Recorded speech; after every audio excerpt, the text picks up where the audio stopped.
The Book of Exodus, chapter 14. Then the Lord gave these instructions to Moses. Order the Israelites to turn back and camp by Pi-hahiroth, between Migdol and the sea. Camp there along the shore, across from Baal-Zephon. Then Pharaoh will think, the Israelites are confused. They are trapped in the wilderness. And once again I will harden Pharaoh's heart, and he will chase after you. I have planned this in order to display my glory through Pharaoh and his whole army.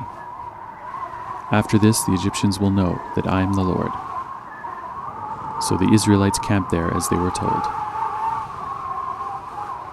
The Egyptians pursue Israel.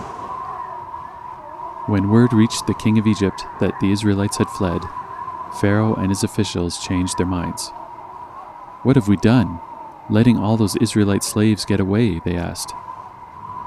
So Pharaoh harnessed his chariot and called up his troops. He took with him 600 of Egypt's best chariots, along with the rest of the chariots of Egypt, each with its commander. The Lord hardened the heart of Pharaoh, the king of Egypt, so he chased after the people of Israel, who had left with fists raised in defiance.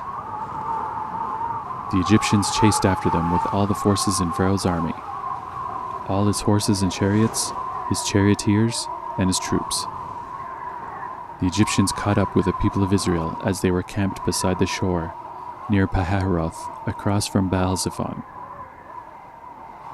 As Pharaoh approached, the people of Israel looked up and panicked when they saw the Egyptians overtaking them. They cried out to the Lord, and they said to Moses, "Why did you bring us out here to die in the wilderness? Weren't there enough graves for us in Egypt? What have you done to us? Why did you make us leave Egypt? Didn't we tell you this would happen while we were still in Egypt? We said, 'Leave us alone. Let us be slaves to the Egyptians. It's better to be a slave in Egypt than a corpse in the wilderness.'"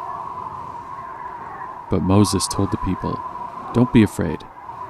Just stand still and watch the Lord rescue you today. The Egyptians you see today will never be seen again. The Lord himself will fight for you. Just stay calm." Escape through the Red Sea. Then the Lord said to Moses, "Why are you crying out to me? Tell the people to get moving. Pick up your staff and raise your hand over the sea. Divide the water so the Israelites can walk through the middle of the sea on dry ground. And I will harden the hearts of the Egyptians, and they will charge in after the Israelites. My great glory will be displayed through Pharaoh and his troops, his chariots and his charioteers. When my glory is displayed through them, all Egypt will see my glory and know that I am the Lord." Then the angel of God, who had been leading the people of Israel, moved to the rear of the camp. The pillar of cloud also moved from the front and stood behind them. The cloud settled between the Egyptian and Israelite camps. As darkness fell, the cloud turned to fire, lighting up the night. But the Egyptians and Israelites did not approach each other all night. Then Moses raised his hand over the sea, and the Lord opened up a path through the water with a strong east wind. The wind blew all that night, turning the seabed into dry land. So the people of Israel walked through the middle of the sea on dry ground, with walls of water on each side. Then the Egyptians, all of Pharaoh's horses, chariots, and charioteers, chased them into the middle of the sea. But just before dawn, the Lord looked down on the Egyptian army from the pillar of fire and cloud, and he threw their forces into total confusion. He twisted their chariot wheels, making their chariots difficult to drive. "Let's get out of here, away from these Israelites," the Egyptians shouted. "The Lord is fighting for them against Egypt." When all the Israelites had reached the other side, the Lord said to Moses, "Raise your hand over the sea again, then the waters will rush back and cover the Egyptians and their chariots and charioteers."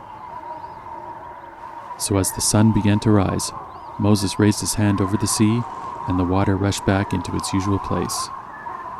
The Egyptians tried to escape, but the Lord swept them into the sea.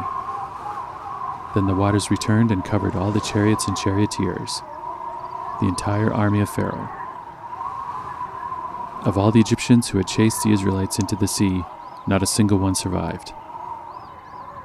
But the people of Israel had walked through the middle of the sea on dry ground as the water stood up like a wall on both sides. That is how the Lord rescued Israel from the hand of the Egyptians that day. And the Israelites saw the bodies of the Egyptians washed up on the seashore. When the people of Israel saw the mighty power that the Lord had unleashed against the Egyptians, they were filled with awe before him. They put their faith in the Lord and in his servant Moses.